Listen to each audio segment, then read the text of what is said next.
নমস্কার। Jyoti Basu Centre for Social Studies and রিসার্চের পক্ষ থেকে আপনাদের সকলকে আজকের অনলাইন প্যানেল ডিসকাশনে স্বাগত জানাচ্ছি। আজকের আলোচনার প্রেক্ষিতে যাবার আগে আমরা একটু জ্যোতি বসু সেন্টারের বিষয়ে কিছু আলোচনা করে নিই এবং তারপরে আমরা আজকে মূল আলোচনার বিষয়টির দিকে এগিয়ে যাব। Jyoti Basu Centre for Social Studies এবং রিসার্চ মূলত কিছু রিসার্চার এবং ফ্যাকাল্টিদের একটা নেটওয়ার্ক, যার সূত্রে আমরা বাম গণতান্ত্রিক যে আইডিওলজি এবং যে মতাদর্শ তার ভিত্তিতে সোশ্যাল সায়েন্সের কিছু রিসার্চের চেষ্টা করে থাকি।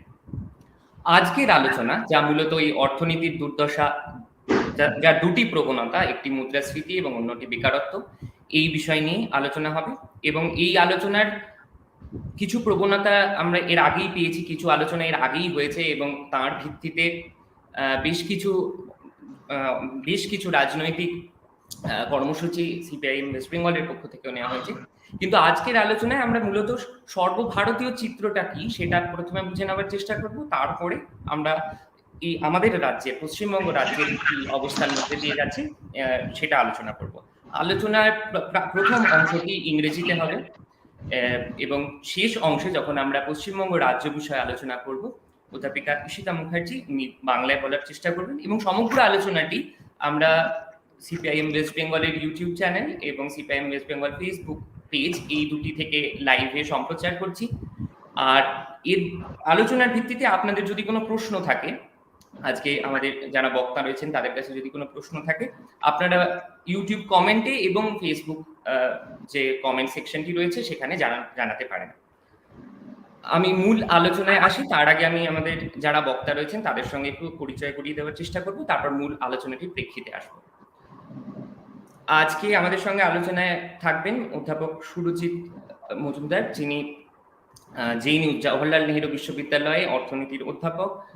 অধ্যাপক মজুমদার মূলত ভারতবর্ষের রাজনৈতিক অর্থনীতি এবং গ্লোবালাইজেশন বা বিশ্বায়ন পরবর্তী ভারতীয় অর্থনীতির বিষয়ে তার দীর্ঘ অবদান রয়েছে এবং দীর্ঘদিন ধরে ভারতবর্ষের ম্যাক্রো ইকোনমিক্স নিয়ে অধ্যাপক মজুমদারের আলোচনা। আমাদের দ্বিতীয় বক্তা নেলসন ম্যান্ডেলা, ও হায়দ্রাবাদ সেন্ট্রাল ইউনিভার্সিটির একজন গবেষক। নেলসনের মূল যে গবেষণার যে ক্ষেত্র সেটি ভারতবর্ষের এই মুহূর্তে শ্রম এবং উন্নয়নের ধারাটি নিয়ে আলোচনা করার। এবং আমাদের সঙ্গে রয়েছেন ঈশিতা মুখোপাধ্যায়, যার মূল গবেষণার বিষয় এবং যার মূল কাজের অবদান শ্রম, নারী শ্রম এবং উন্নয়ন এই বিষয়ে। We cordially welcome everyone, and particularly to our panelists here. We have Professor Surajit Majumdar from JNU. He teaches at the Center for Economic Studies and Planning. We have Nelson Mandela, who is a researcher of labor and development at the University of Hyderabad. And we have Professor Ishita Mukherjee, who is an economist from Calcutta University. We'll start off with Professor Majumdar's discussion, particularly on inflation and and as well unemployment situation in current Indian context. Just to give it like why we are discussing this, because there are tendencies from the ministry as well as from larger mainstream media to claim that this inflation has not hurt the poorest section.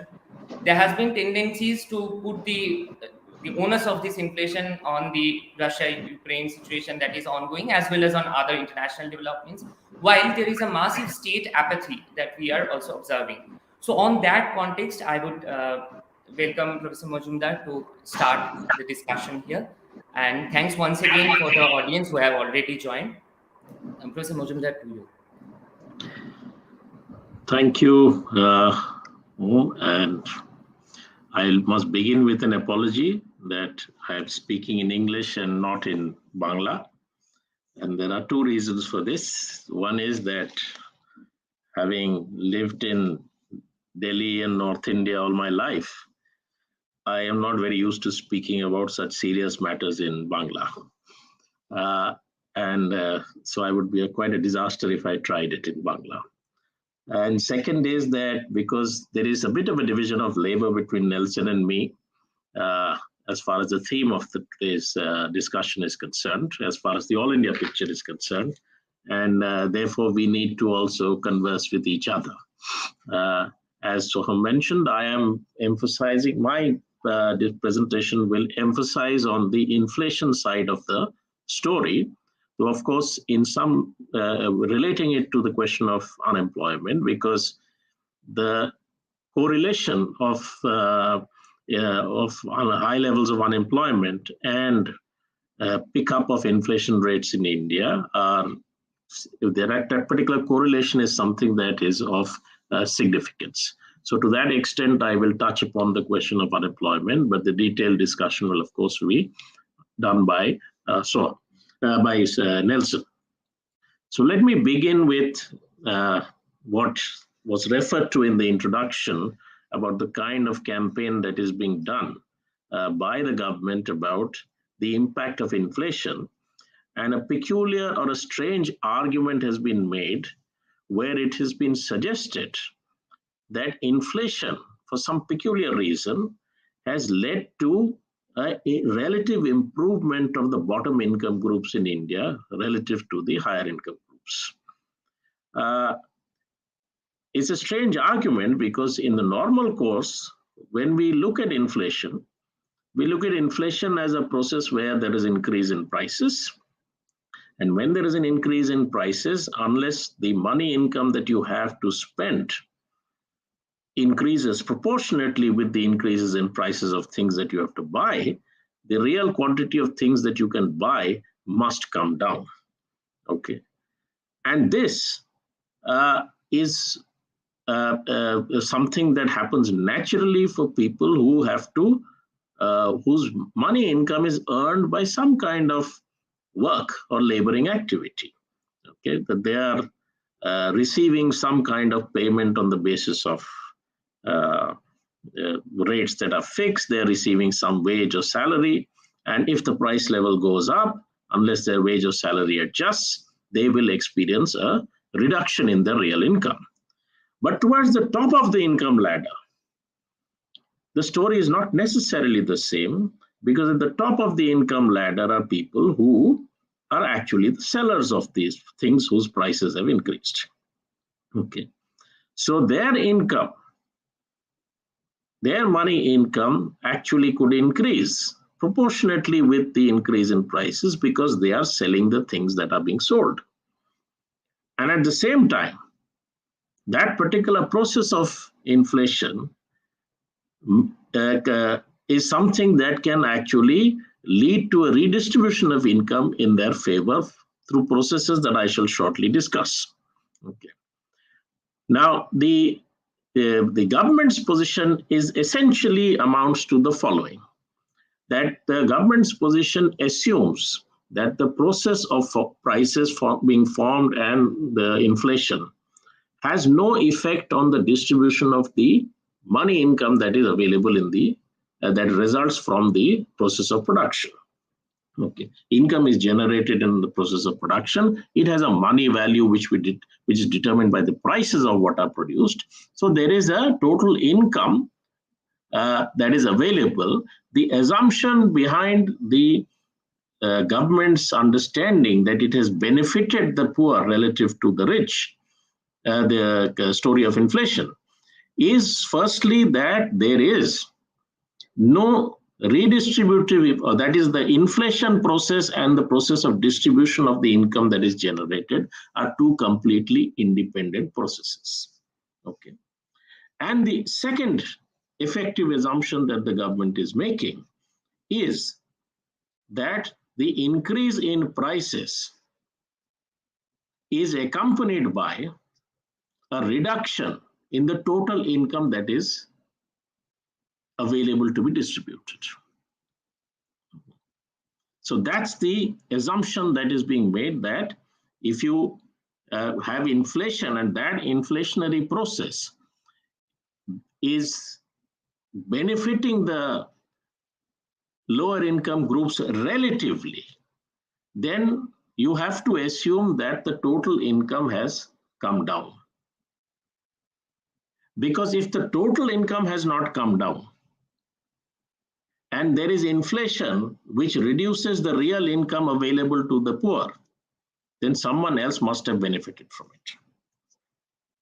There is no way that you can have a favorable redistribution of income from top to bottom unless you are assuming that inflation is accompanied by a process where the total income that is available reduces and its impact on the higher income groups is more severe than on the bottom. Okay. In any case, the argument that inflation is causing a redistribution of income would be rather strange, because unless it is the case that people's money income is increasing faster than the increase in prices, inflation is something that necessarily leads to a reduction of people's real income. So if you're saying that there's a favorable redistribution of income, what you're effectively saying is if the poor had 10 rupees, the rich had 100 rupees. Okay. So it was 1:10 was the ratio. If the inflation has happened, that 10 has effectively become 9, because you can't buy the same products with the same 10 rupees. Whereas the 100 which was available to the rich has become 85, because they are experiencing a higher rate of inflation. Okay. So 9:85 is better than 10:100. Okay.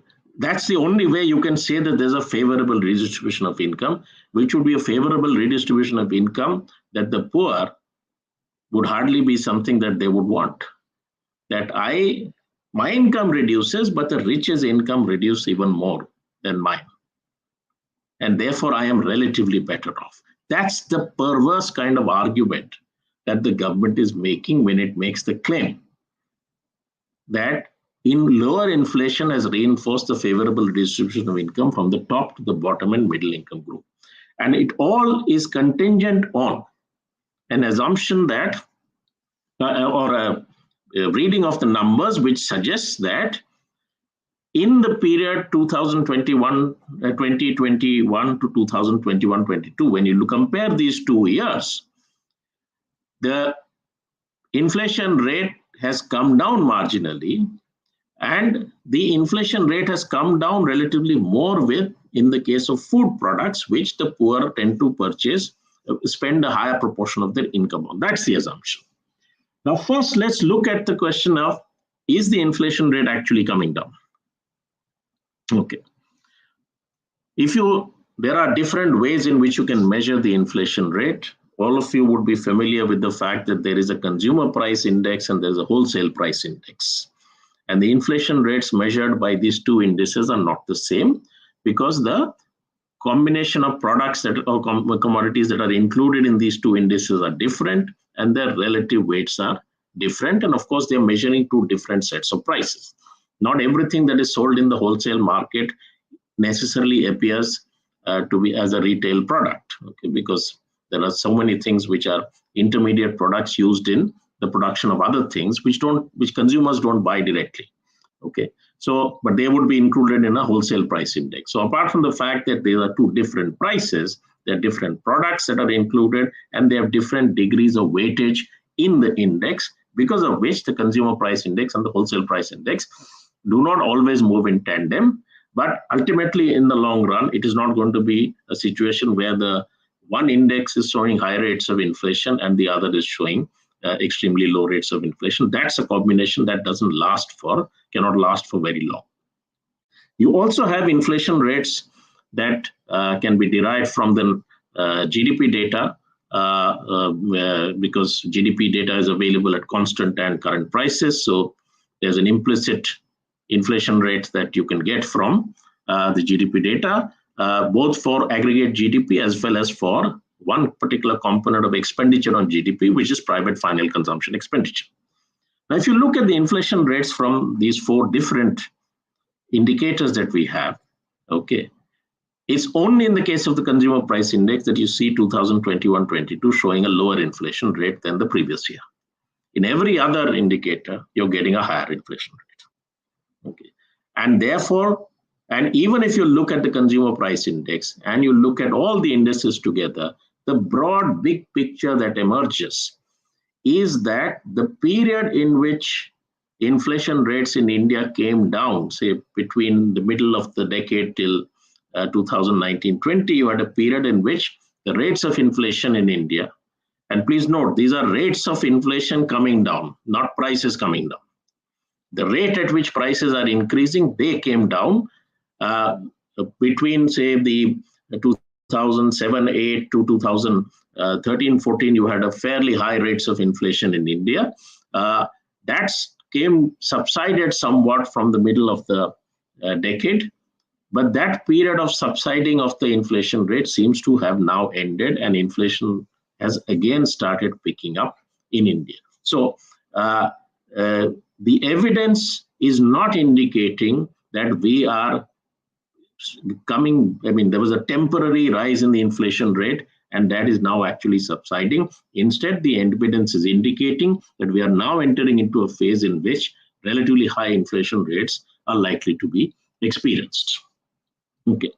Now, it's important to also look at the background in which this particular transition to relatively higher inflation rates have occurred.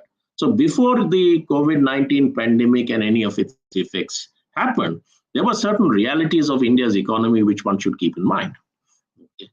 This was so we had a long period before the COVID-19 pandemic in which India's experienced this dual kind of reality, where on the one side, the proportion of people of the Indian population which could find employment had been declining, okay, and therefore which contributed to a process where incomes from any laboring activity were lowered by two simultaneous effects of this particular process, which is essentially a process of increasing unemployment. One effect is that, of course, you get the poor, the proportion of them, or the proportion of the year in which they can find work, that comes down, and the large surplus labor situation ensures that wages remain depressed. So the earnings from labor remain depressed for a long period of time.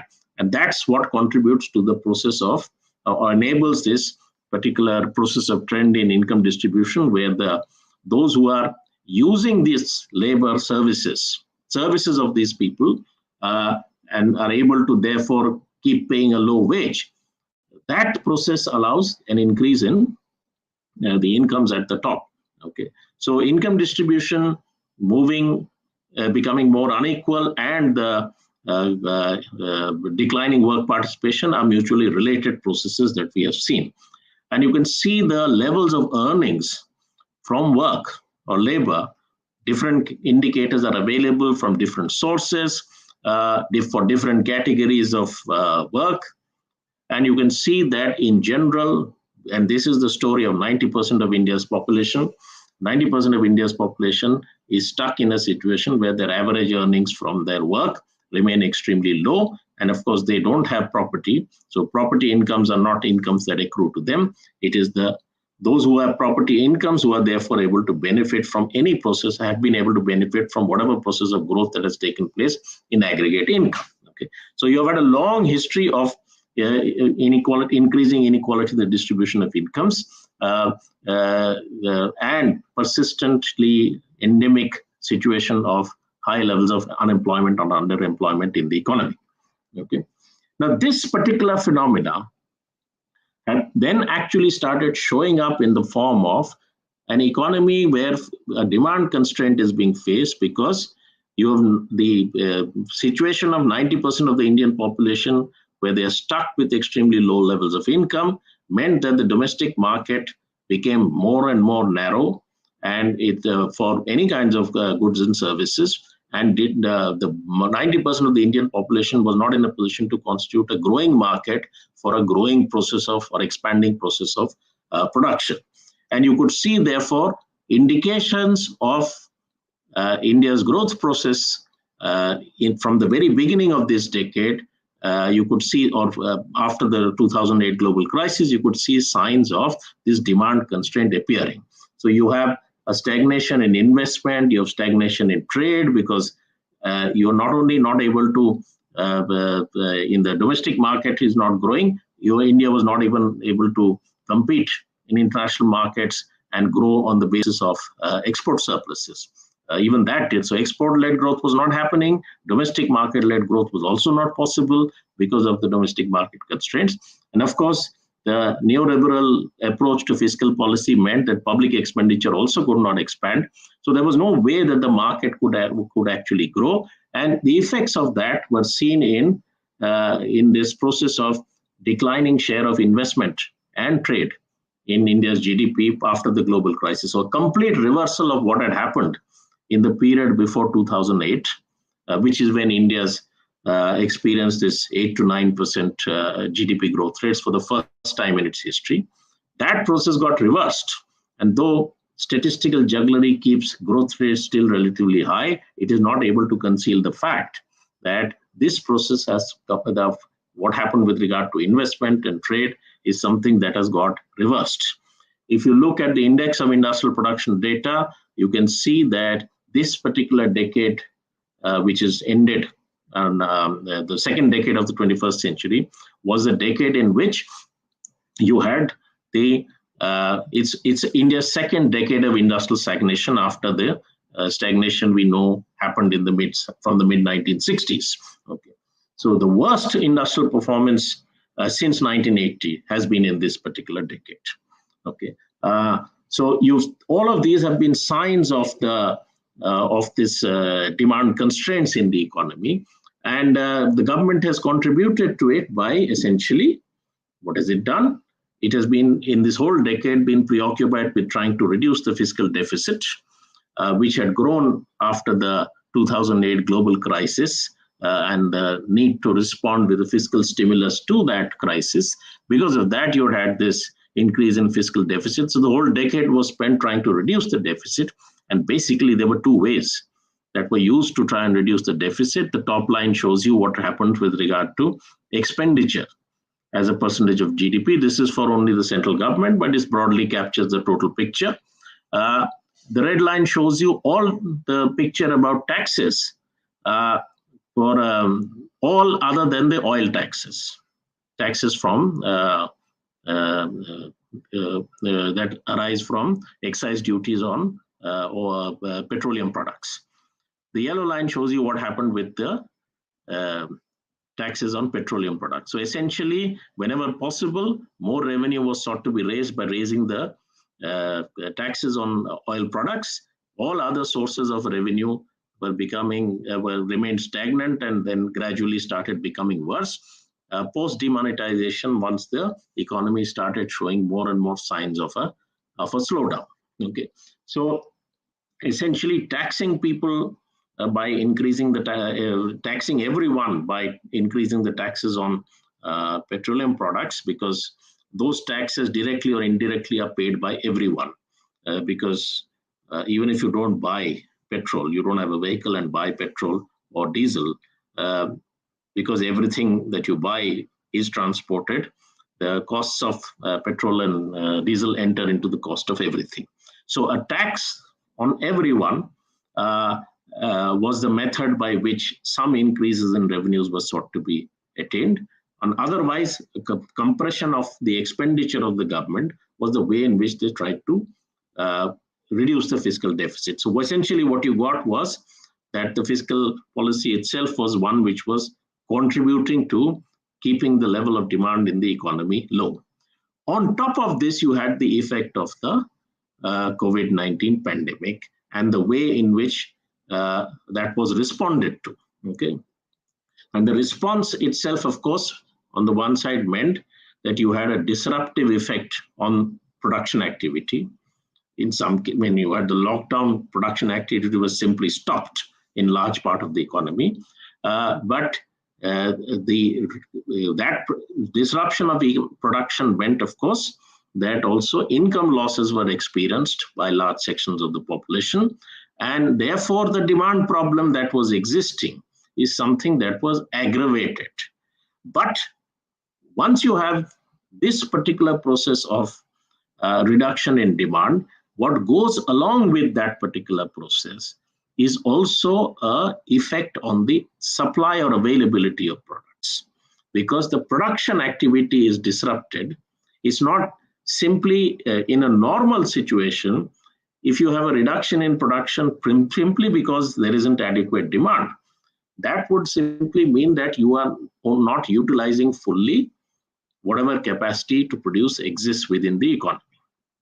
Okay, but the COVID-19 pandemic response is something that also disrupted the production activity. So even if there was no problem of demand, there was adequate demand, even then production activity was disrupted because either it was not allowed or somewhere along the chain of production of a product, there were disruptions caused by the various restrictions that the COVID-19 pandemic imposed.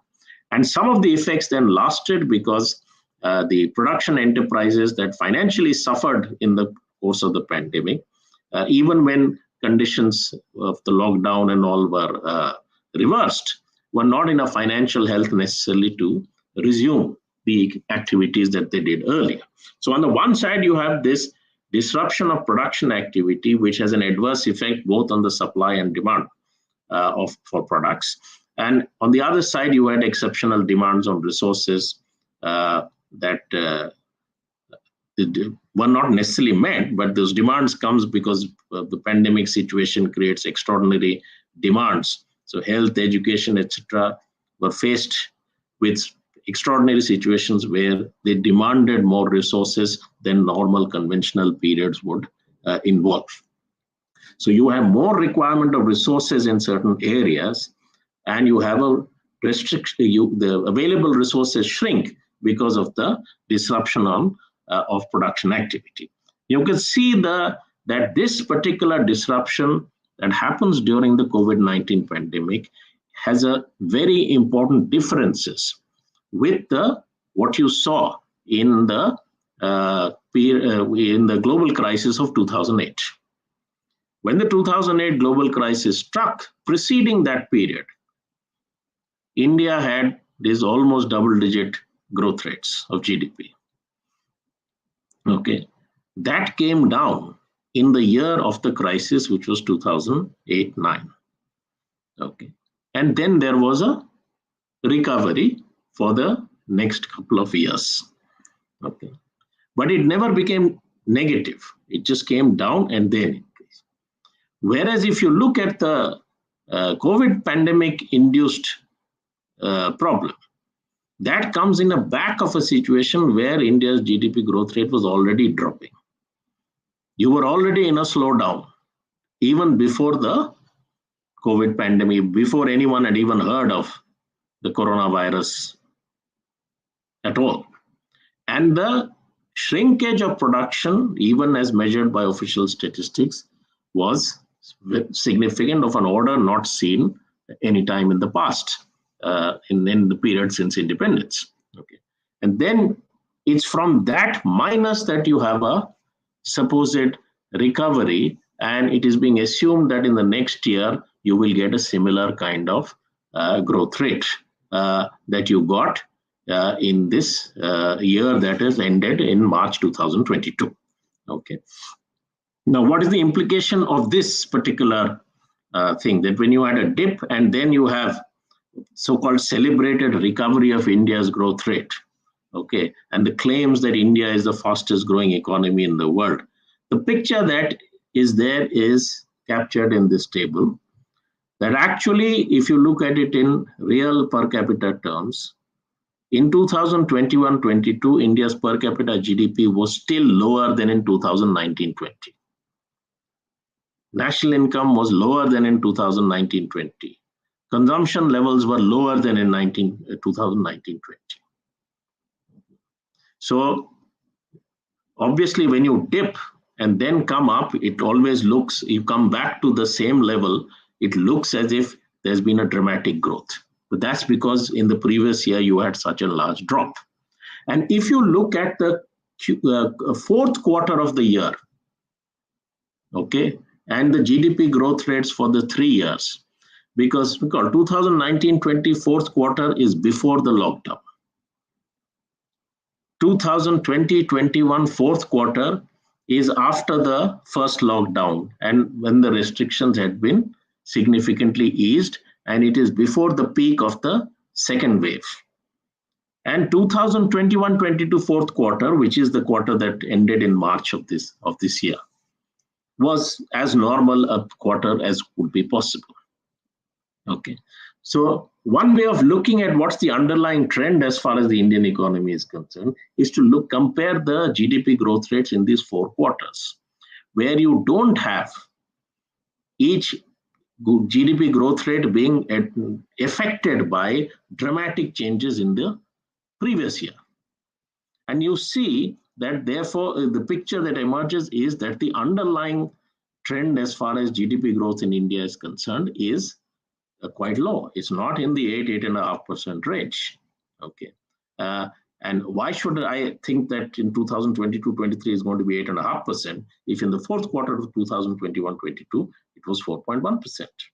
Okay. So the underlying trend actually is one in which you can see that A, you have not yet come back to where you were before 2019-20.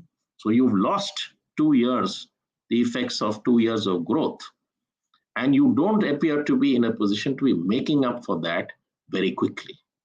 So in aggregate terms, the recovery is still incomplete. And if you've gone back to a level which you had, you have not yet gone back to even the level that you had before the pandemic. Forget about growing at 8.5% from that level. Okay.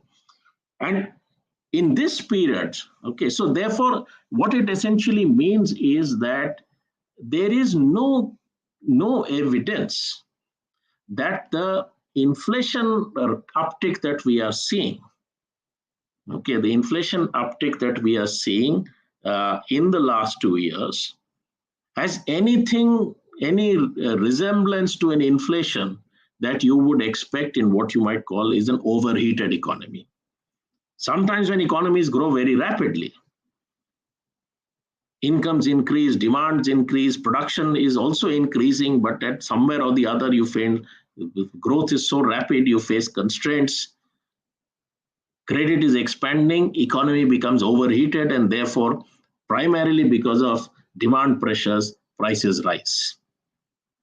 That clearly is not the Indian situation at the moment. What you're in fact getting is a process where growth has been sliding. And in that background, you're getting an increase in the inflation rate. You're seeing a process of increase in the inflation rate. Okay. Now, what is the consequence of this? As I said, the government's, despite this, the government's approach is that ultimately it has only one way of dealing with a problem of inflation, which is to compress demand. That's the problem with the neoliberal approach. What do? You ensure that government expenditure is kept in check, fiscal deficit is low, you increase the interest rates, and that's the way in which you deal with any problem of inflation. No matter what the conditions, what the circumstances, that's how you deal with inflation. So the approach is reflected in the fact that even in comparison to what was done by the government in response to the global financial crisis, where the impact on production was much less, as I showed you earlier. Compared to that, in this particular crisis, you've had a savage approach to cutting expenditures. Okay, so that in the 3 years, if you look at what the government proposes to spend in the coming year, what it has already spent, in 3 years in real terms, there's been no increase in its expenditure. Okay, so and of course you know that RBI has also started raising interest rates. So the approach again is that the only way to resolve the problem is to compress demand. Whose implication, when you're already in a demand constraint economy, is that particular crisis in terms of demand is only going to become worse. But it may do very little to address the problem of inflation. Okay. So if you have a problem of demand being compressed and therefore production activity getting limited and therefore incomes available getting limited.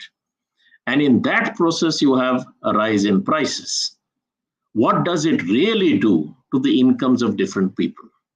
The evidence of that is visible in what you can see is the nature of the so-called recovery that the Indian economy is experiencing. And I'm using an indirect indicators to illustrate that. So if you look at it in terms of nominal increase, that is, you look at GDP at current prices. At constant prices, of course, we don't know that the increase in, so these are comparisons with the pre-pandemic year, 2019-20. 2020-21, how much was the figure relative to 2019-20? 2021-22 also not relative to 2020-21, but relative to 2019-20. So the real GDP is only 1.5% higher in 2021-22, and because population is increased by more than 1.5%, that's why the per capita GDP is less. Okay, so there's in real terms there's not been much change, but of course because of the increase in prices, GDP at current prices, which last year in 2020-21 had shrunk because the real GDP had shrunk by 6. So in last year you can see at constant prices there had been a 6.6% decline in GDP. In current prices it was less because of the fact that prices increased. But when you look at 2021-22 relative to 2019-20, the difference is very significant, and that difference is accounted for by the extent of increase in prices between the pre-pandemic level and the post-pandemic level. Okay. Now you look at what has happened to the tax revenues of the central government under different heads in 2021-22 relative to 2019-20. So compared to a 17.8% increase in GDP, you have an almost 35% increase in gross tax revenues. Where has that increase come from? Okay, you can see that customs and excise duties have in 2021-22 are significantly greater than in 2019-20. And you know that with the real GDP being not much higher, and you also have direct data that consumption of petroleum products has not increased. What happened was that the government increased the excise duties on petroleum oil products, and that's how it managed to increase its revenues. Much of that effect was felt in 2020-21, the year of the lockdown, because at the same time as the lockdown, just before that, they also hiked the excise duties on oil.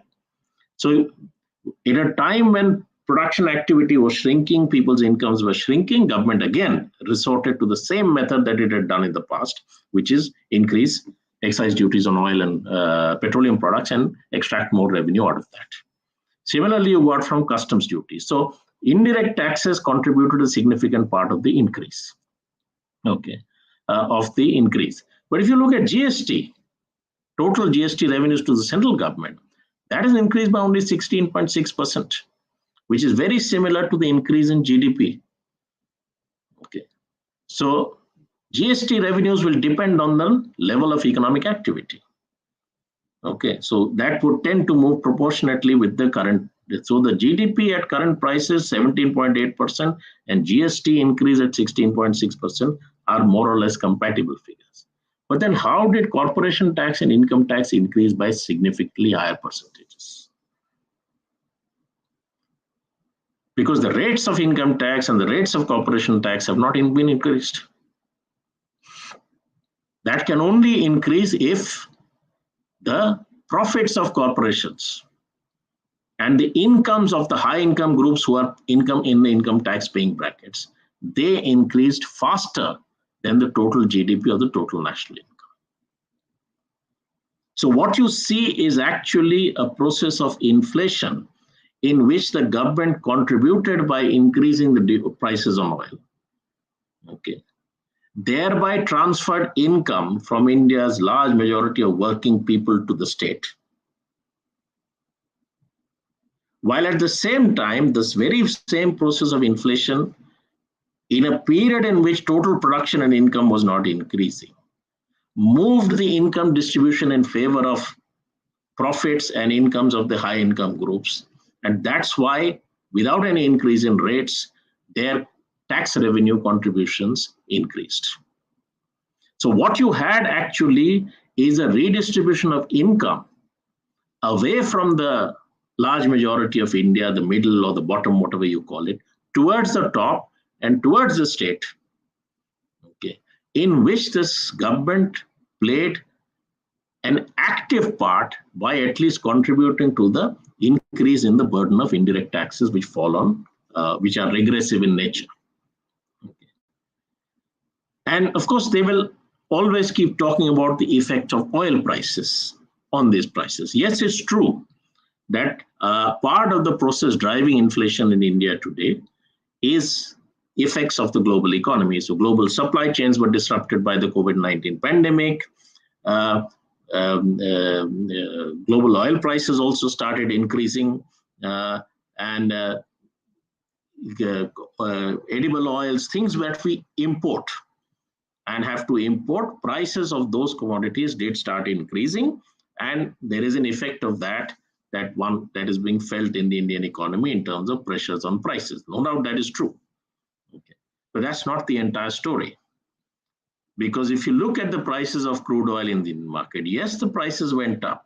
But in 2021-22, the average price of oil was still much lower than in 2011-12. That is, what actually happened was that in 2014, from July 2014, oil prices dropped dramatically from the highs they had achieved in the period before that. What the government started doing was to increase the duties on oil to try and mop up more revenue, as I showed you earlier. And that contributed to first reducing the effects of the reduction in international oil prices. But when international oil prices at any point of time started rising, then again you have the process of domestic prices rising, because the way in which taxes were increased, they were not necessarily reversed when the international oil prices went up. So, of course, there is an additional effect of exchange rate on the domestic price of oil. But what you see is that you cannot explain everything in terms of oil. The government has contributed to the process of inflation by relying heavily on petroleum taxes as a means of generating revenue. And the bigger culprit in this has been the central government rather than the state governments. So you can see in the figures on the left, you can see that there is a process of huge increase in the revenues accruing to the central government. And the big jump is in 2020-21, which is the year of the lockdown. The 21-22 figure is still low because this is a 9-month figure. This is not the figure for the full year. This will also show this will not be less than in 2021. Whereas the state governments have not seen such an increase in the taxes and duties that are paid to them. So the central government has really been the culprit here, and that has defined its approach to the question of inflation. So what you do is you continue to follow a policy which is aggravating an already adverse and increasingly adverse demand situation. What that does is to squeeze employment in the economy, squeeze the earnings of labor, okay? And you do this in the name of checking or controlling inflation. Inflation nevertheless still happens because you are not addressing the real causes of the inflation, nor are you looking for ways and means of addressing those real causes, even if there are external factors at work which are leading to high prices in India. Okay, there are things that you can do. You plan. So fertilizer prices in India started going up before the Ukraine conflict began. Why? Because international supply chains, etc., were disrupted. Government of India did no planning for that. Okay. And even if food prices or agricultural commodities prices go up, it doesn't mean that farmers are necessarily benefiting from it, because the price of their inputs, fertilizers, diesel, etc., everything is also increased. So what you get is that the government, by not doing the things that are required to address the problem of inflation, contributes to that process, and in that way contributes to a process where actually what you're getting is a redistribution of income from the bottom to the top. Okay, and that redistribution in turn aggravates further your already demand constrained situation. So the economy is being pushed in a direction where you won't get production expansion, you won't get employment expansion, but you're likely to get a sustained process of rise in prices, or what in conventionally is referred to as stagflation. So with that, let me conclude and pass it on to Nelson. Yeah, thank you, Chris Majumdar. I won't take much time. Nelson, over to you. Thank you, sir. I'll just give me a minute. I'm sharing my screen.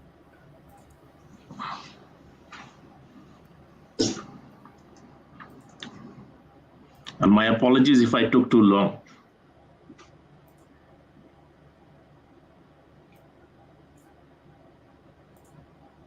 Is my screen visible?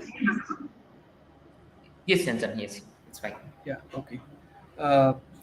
Dear friends and comrades, and I would like to first of all thank the Comrade Jyoti Basu Center for Social Studies and Research for having me here to discuss some of the issues of how employment has evolved, the employment scenario has evolved through the pandemic.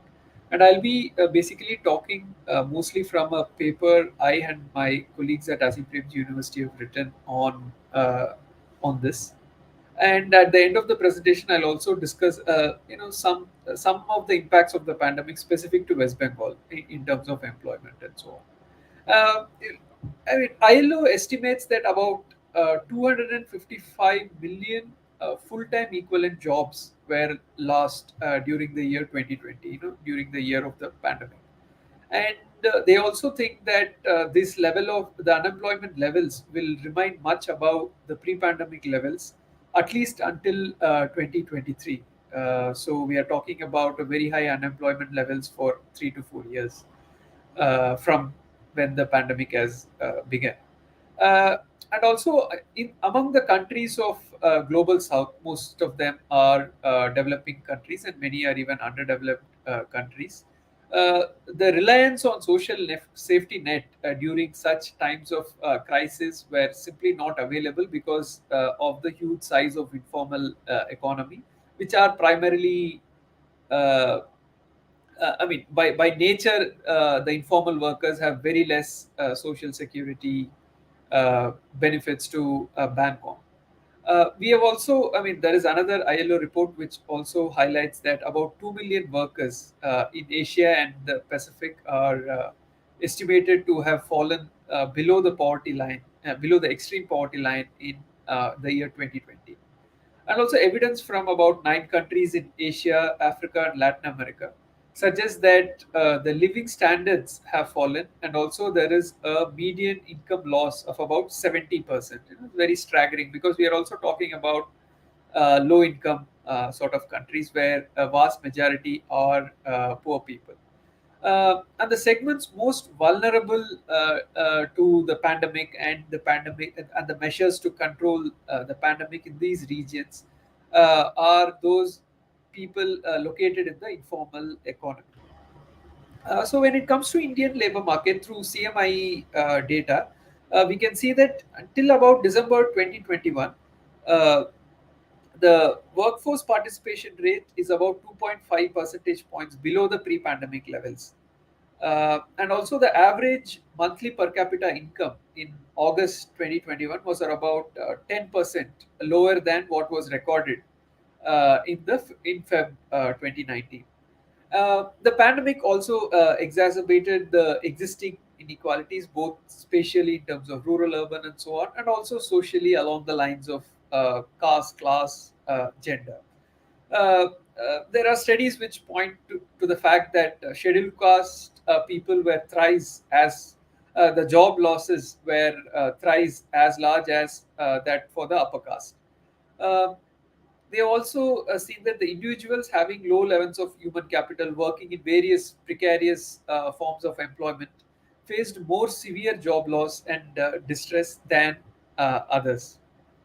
Uh, and as I said, there is a gendered, the impact has also been gendered. It's not same for men and women.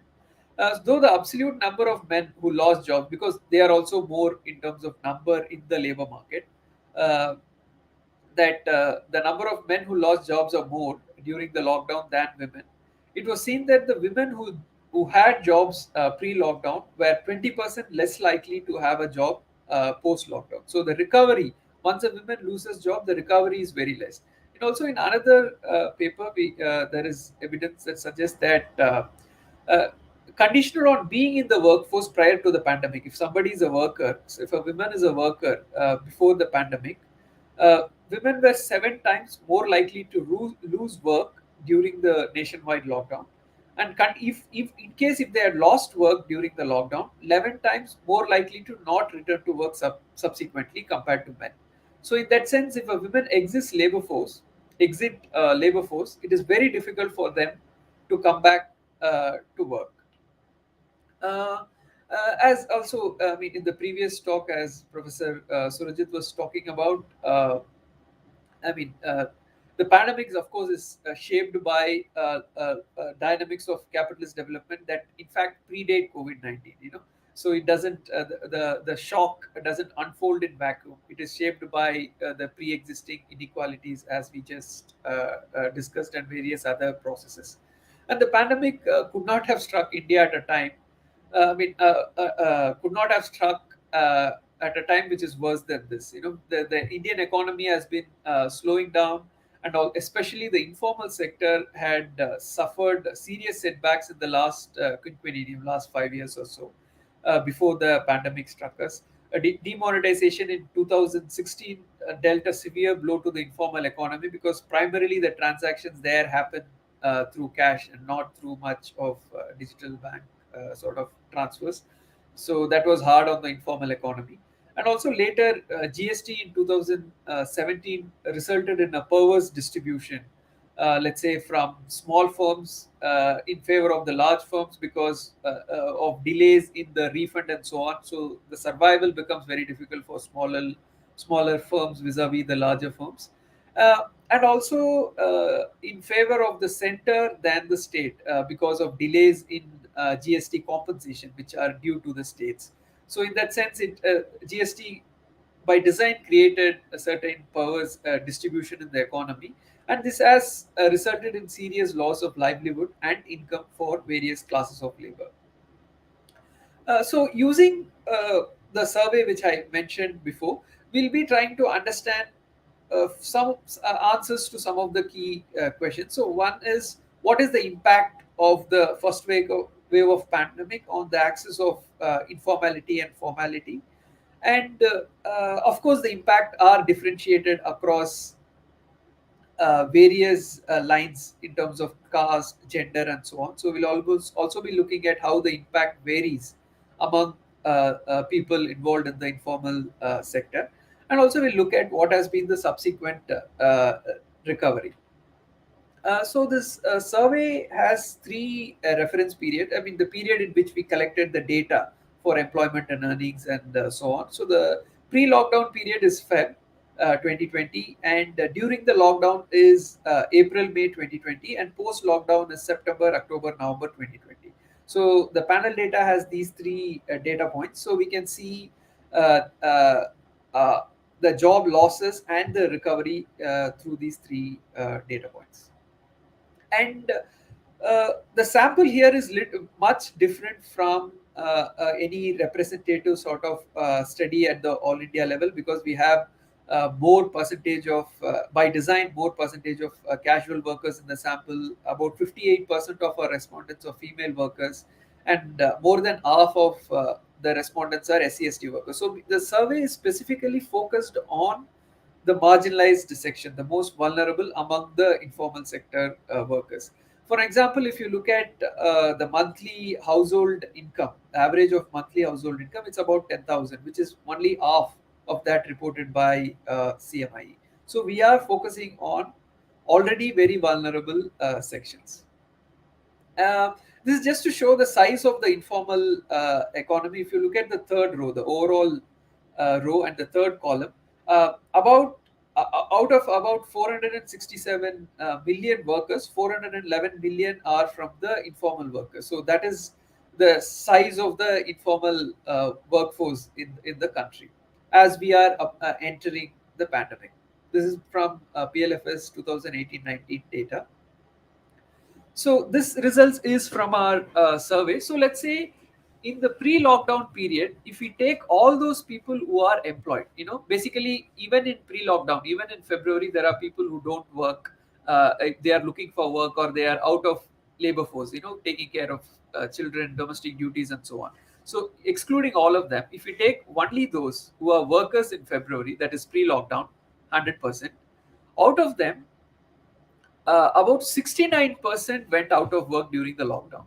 So out of, let's say there are 100 workers in February, 69 of them lost job. Only 31 people had jobs during the lockdown. So such has been the impact of the lockdown. And here we have defined employment as a person is considered employed if that person works one day in the month of 30 days. So that is the least, a very least or the most liberal definition of employment one can have. Even if we keep an employment of one day, even if we define employment on the one day basis, we have about 69% of people losing work. Basically, that means they didn't have even one day of work in the reference period of 30 days during the lockdown. And in case if we rise the minimum day criterion to 15 days, that is, if somebody is considered employed only if they worked 15 days in a month, then only 1/3 of February workers were out of work. And in the post-lockdown period, the recovery, if you look at, if there are 100 people working in Feb, in the post-lockdown period, that is September, October, or November 2020, only 81 of them are still in the workforce. So the recovery has not been complete, even after the lockdown was lifted. And so now we have mapped some of the employment trajectories for our respondent. So there are 4 trajectories: status quo, recovery, no recovery, and lag job loss. So if a respondent is employed in all the 3 reference periods, that is pre-lockdown in Feb, lockdown April, May, and also post-lockdown in September, October 2020, then there is status quo, in the sense their employment status was not affected by the pandemic. And recovery trajectory is when someone is employed in Feb and loses work in April, May, and then again gains back work when the economy opens post-lockdown. And there is a no recovery trajectory where someone is employed in Feb, but they lose work in lockdown and they don't recover the job loss. They continue to be unemployed or out of the labor force. Then it is no recovery. And there are also situations possible where somebody is employed pre-lockdown and also continues to have the job during the lockdown, but loses the job later once the economy opens. So that is lagged job loss. In this bar graph, you can see that fewer women recovered lost jobs compared to men. The no recovery part is about 17%, and for men it is 11%. And also urban markets were worst hit during the lockdown. So only you can look at the lower part, where only 10% of the urban workers were unaffected in terms of their employment status during the lockdown and during the course of the pandemic. And also their bounce back was quite quicker because of the severe hit. But nevertheless, even today, 23% of the urban Feb workforce is still out of work. And the no recovery for rural in comparison is only about 9%. So the urban impact has been quite high among our respondents.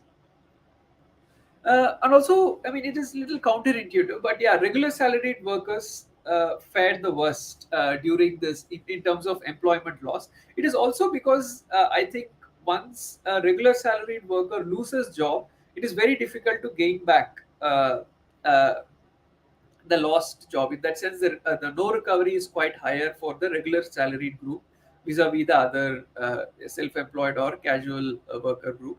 Not only that, but even those regular salaried people who were able to get back work, only 40% of them remained as regular salary. So this table tells us, say for instance, the rows here and columns. If the diagonal basically represents those people who have remained in the same employment category. So self-employed people who remained self-employed through post the lockdown are 60%, but regular salaried people who remained regular salaried post lockdown are only about 40%.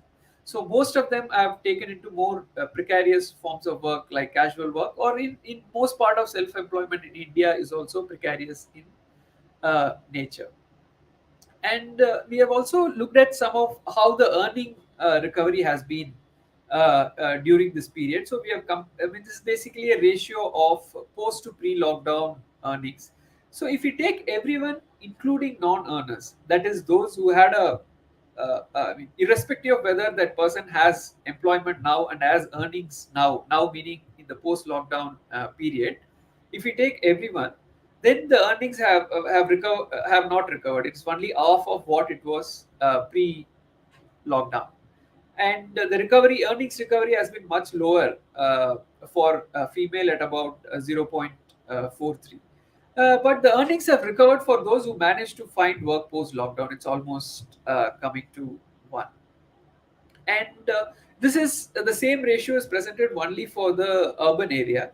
And as we have seen as we have seen just now, that the urban employment recovery has been quite lower in comparison to rural. Same is getting reflected in the earnings recovery as well. So if you include non-earners as in the analysis, so only the ratio is only about 0.4 when it comes to urban areas.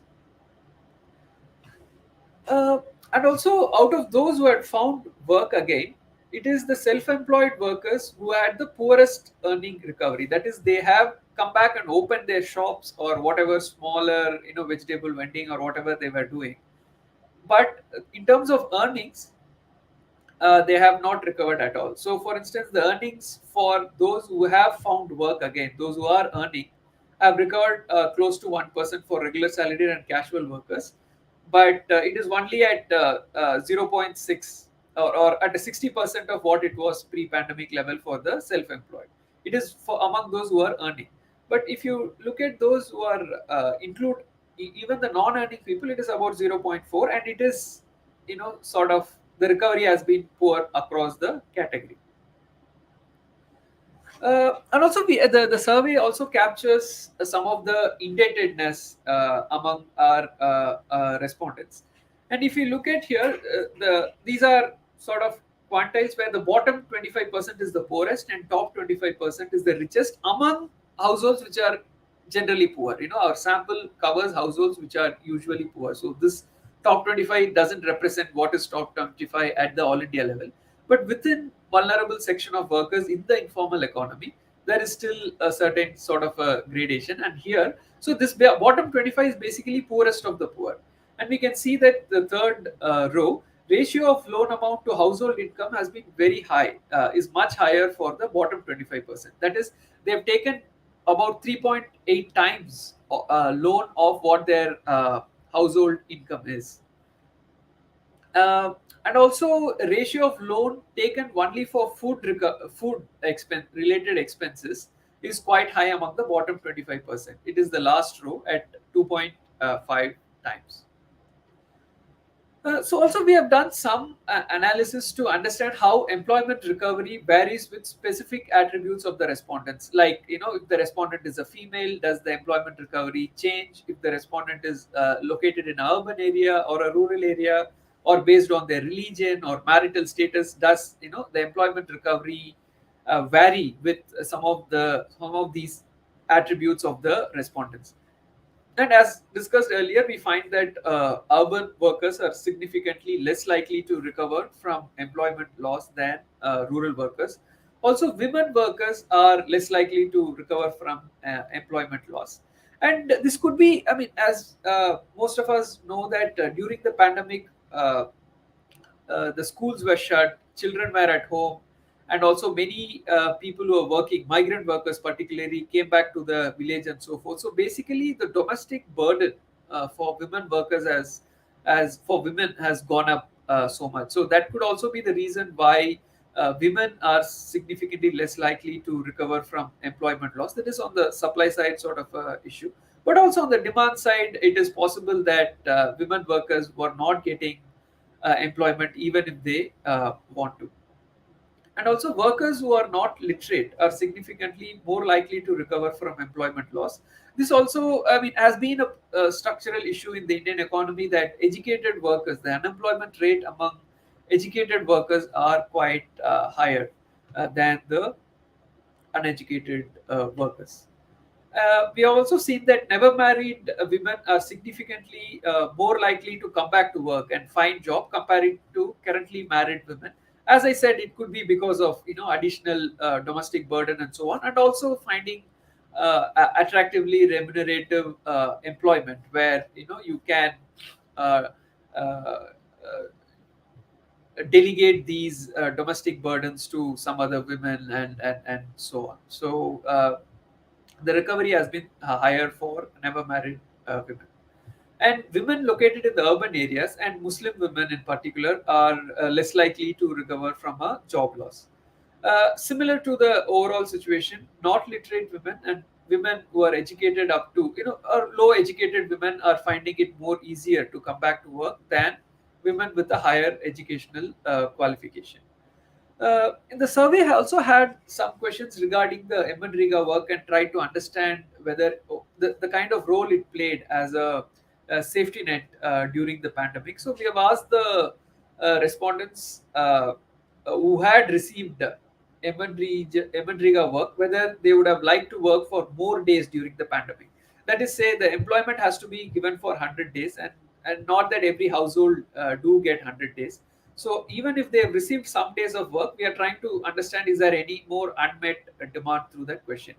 And also, we have asked those who had not received any work but were willing to work under Emenriga about the number of days they were willing to work. So this also gives us some idea of how much demand is there for the Emenriga work during the lockdown. So interestingly, for both set of people, the response was about 100 days, because people do know that you'll get only about 100 days in the under the Emenriga program. But it clearly means that there is a lot of demand. If the government is ready to sort of give 100 days for all the households, there are enough demand for work. And since April, among our rural respondents, only 55% of those who demanded work under the program were able to get it. So about 45% did not get Emenriga work even if they wanted, and even if they are eligible. And 98% of those who got work, who got some days of work under Emenriga, said they will be working for more number of days if work was available. We have also asked our urban respondents whether they will like to work under a urban employment guarantee program, is something similar to the Emenriga program. About half of our respondents answered in the affirmative, and and the proportion goes up to 67% among casual workers. So not only that the rural employment program has a lot of unmet demand, but there is a demand for such a program even in the urban areas, given the level of the crisis. And let me discuss some of the impacts specific to West Bengal, and these are from the round one of the survey. So we are not talking about a recovery sort of a story here, because when we went back to the same households, our sample size have reduced so much that we did do a state level analysis using the panel sort of a data. But in the round one data, this is during the lockdown, that is April-May 2020. About 73% reported that they had lost their employment during the lockdown in West Bengal among our respondents. And 48% of the households did not have enough money to buy even a week's worth of essentials. Essentials here we are talking about really like the bare necessities, like food and milk, and milk for the child or something, and such bare essentials. And 93% of households reported consuming less food than before. That is almost all of our respondents we spoke to in West Bengal. 93 is a huge proportion. Said that they are eating less than what they were eating before the pandemic. So such has been the severity of the impact. And about so one of the, I mean, and also government announced at the center level at least announced increase in rations and also cash transfers through Jandan and so on. So we asked the respondents whether they have received it. So in terms of rations, 94% of the households received at least some rations, but the average quantity is much lower, only about 4 kg. And only 51% of the vulnerable, about 51% of the vulnerable household did not receive any cash transfer in West Bengal during that time. Uh, Also, about, I mean, the loss of employment is quite sharp among self-employed people. It's basically because the enterprise couldn't operate. Enterprise meaning not necessarily medium level businesses. Also, I'm talking about even a very small, street vending and so on, were shut at many places. So the employment loss was much severe among the self-employed people, and then followed by casual workers at 73%, and about 63% of the regular wage salaried said they had lost their employment during the lockdown. And those working in the rural areas were worst hit when it comes to West Bengal, and about 73% lost their employment. And compared to men, women lost more employment at about 77% of women. And also, when it comes to food consumption levels, 96% of the Muslim households reported consuming less food than before. So there are certain other social dynamic also operating here. And also, we don't have more information on whether, in terms of government relief efforts and so on, whether there are any uh, issues in delivering food, because there is a little more sharper response rate coming from Muslim households that they are eating lesser than before meaning pre-pandemic levels. And also migrant workers were severely affected, with about 80% of the migrant worker households reporting that they had to reduce their food consumption. And among our respondents, about 58% reported that they had to take a loan to cover the daily expenses during the lockdown. And also, we had about 36% of our respondents got either a reduced salary or no salary at all for the work done during or just before the lockdown. So, when the lockdown was announced at the fag end of March, the salary was supposed to be credited on April. A lot of our respondents said that for the work they have done, they did not receive salary. And so another thing about the cash transfers is that about 54% of the households did not have a women Jandan account holder at all. So by that itself, all those 54% of the households are excluded from the cash transfer. And about 36% of the household reported that they have received some cash transfer, and 10% of the households who had an account did not receive any transfer despite having a women who has a Jandan account. Also, there are other studies. So, for instance, a study by University of Chicago using a CMIE data reported that anywhere between 80 to 90% of households in the state of West Bengal reported an income loss during the pandemic.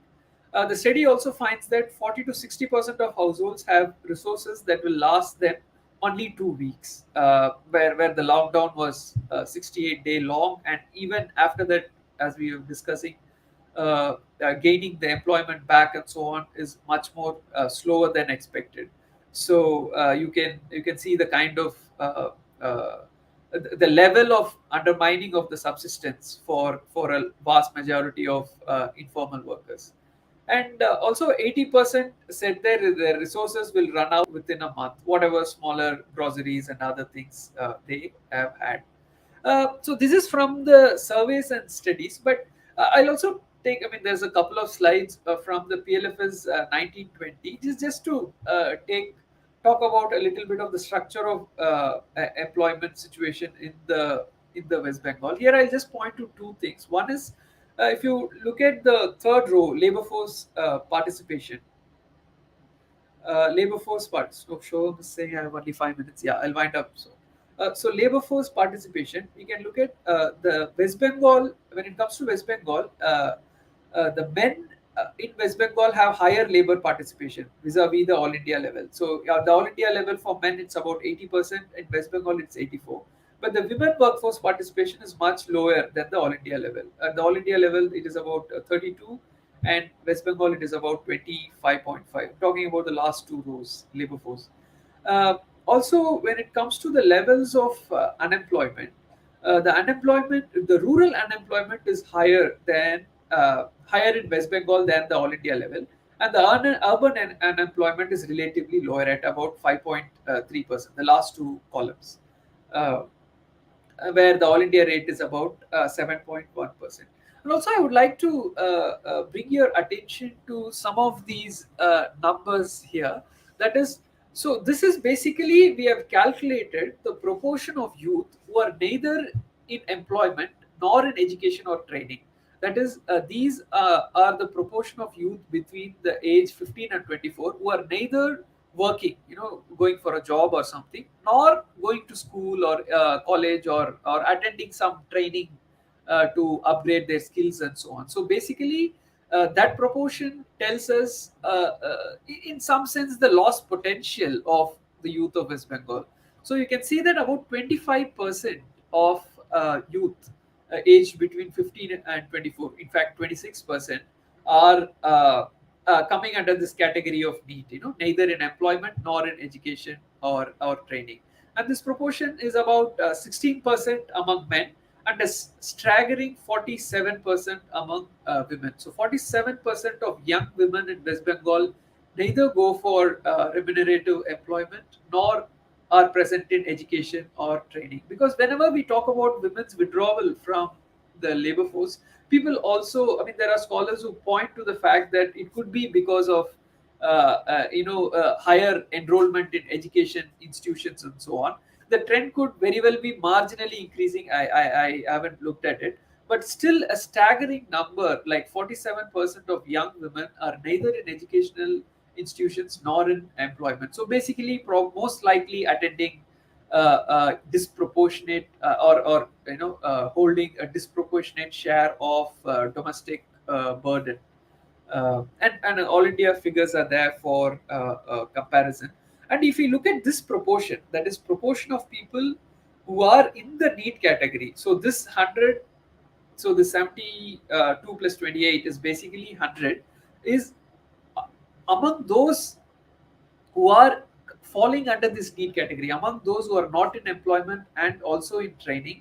For men, the dynamic is little different. About 72% are seeking employment, but they are not finding it. So it is basically a category of men who are unemployed is much higher within those within the need category. So the out of labor force component is much at about 30%, and that could also be due to discouraged sort of a worker effect. You keep looking for remunerative, dignified work suitable to your education and so on, and you continue to not get, and in that sense, you stop actively looking for work. And when it comes to women, the dynamic is little reverse, where 96% of women who are neither in employment or education are simply out of labor force. They're not even actively seeking employment. And this is not necessarily a supply side story, because as I said, it could be also a discouraged worker effect, given that a large proportion of women are employed in, say, agricultural sector, and the growth rate of agricultural sector has been much poorer in the last 2 to 3 decades of neoliberal economy, and also mechanization and other factors where the labor absorption in agriculture has gone down severely. So it's both a supply side and a demand side sort of an effort. And in the supply side, of course, the social reproduction of labor, the burden of social reproduction of labor is falling primarily on on women in terms of domestic duties, in terms of ensuring certain household resources, fetching water, and a lot of domestic duties, and those burden fall primarily on women. So so there is a lot of need for intervention even in this area. So I'm not going to sum up what we have already spoken, but I want to just, okay, you can see the last, right? Okay, the last slide is getting missed, but anyway, so there are scope for intervention for the. I want to discuss some of that aspects of. One is, for instance, what can be the more viable social safety net for informal workers. We have seen through experience that the cash transfers didn't work as well as something like Emenriga program and the food delivery through PDS. So, is there a need for should a left movement and the workers movement demand for a universal basic service, or universal basic service along with cash transfers and so on? So there is a lot of need to imagine what a social working efficient social security will look like for the informal workers. So there are two sort of work. One is at the policy and design sort of a level, and also another at mobilizing these workers and towards achieving those sort of goals. And also when it's come to women, we can even now see that women are the first to sort of fire and last to hire when it comes to the labor market, even in the informal economy. So there is a lot of need in that sense to unionize women, try to increase their bargaining powers in terms of not getting fired at whenever there is a crisis, or even to get better remuneration and so on. And also the youth unemployment problem is at a astronomical level, both for the educated youth, and also not just the unemployment problem, but also a large section of young women are completely out of the labor force, in the sense they are neither in employment and also not in educational institution as well. So in that sense, it is some sort of a huge lost potential of young women in the economy, and uh,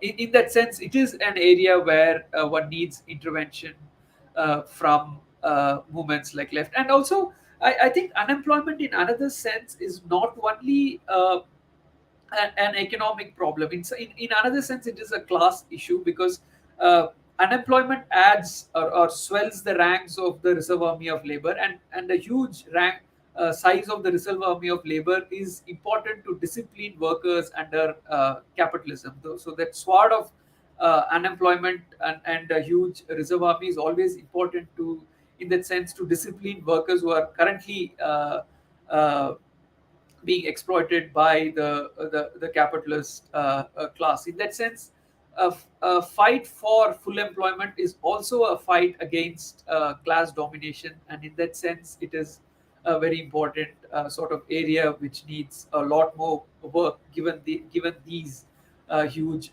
figures of unemployment. With this, I end. Thank you. Thanks a lot, Nelson.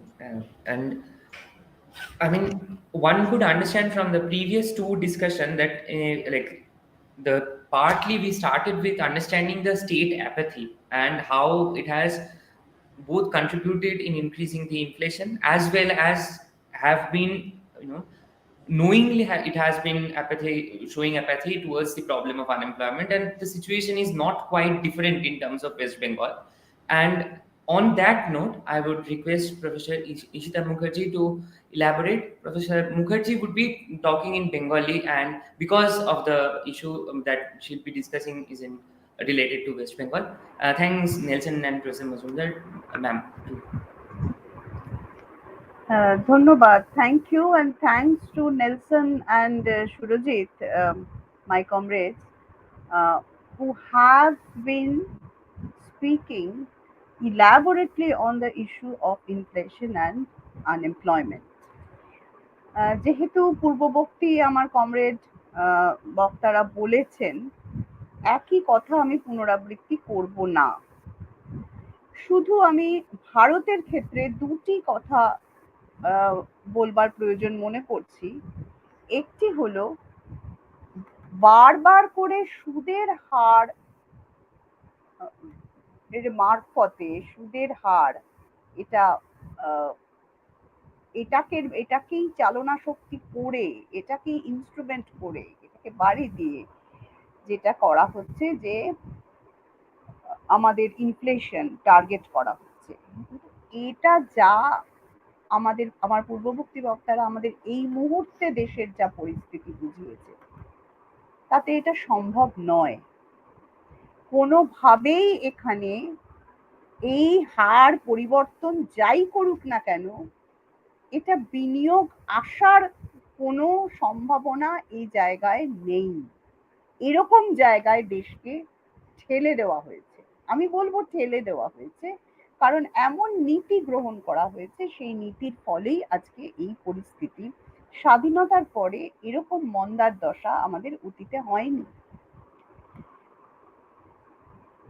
সুতরাং যে দেশ যেভাবে দেখবার চেষ্টা করছে, দেশ মানে রাষ্ট্র, যে রাষ্ট্র যেভাবে দেখবার চেষ্টা করছে, এটাতে কাদের জন্য রাষ্ট্র এই নীতি নিচ্ছে, আমি প্রশ্নটা এভাবেই তুলব।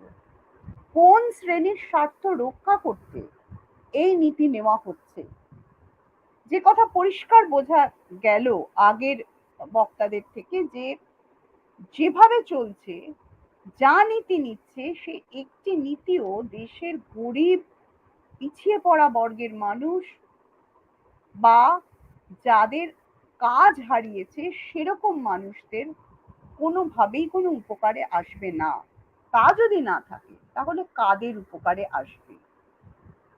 একেবারে স্পষ্ট করে দেশের অন্যান্য নীতির সাথে যদি আমরা তার একসাথে মিলে এই কিভাবে মুদ্রাস্ফীতিকে নিয়ন্ত্রণ করার চেষ্টা করছে দেশ, সেটা দেখি, তাহলে দেখি যে এটা পুরোপুরি কর্পোরেটের স্বার্থ রক্ষা করার জন্য বিশেষ করে এই নীতি গ্রহণ করা হচ্ছে।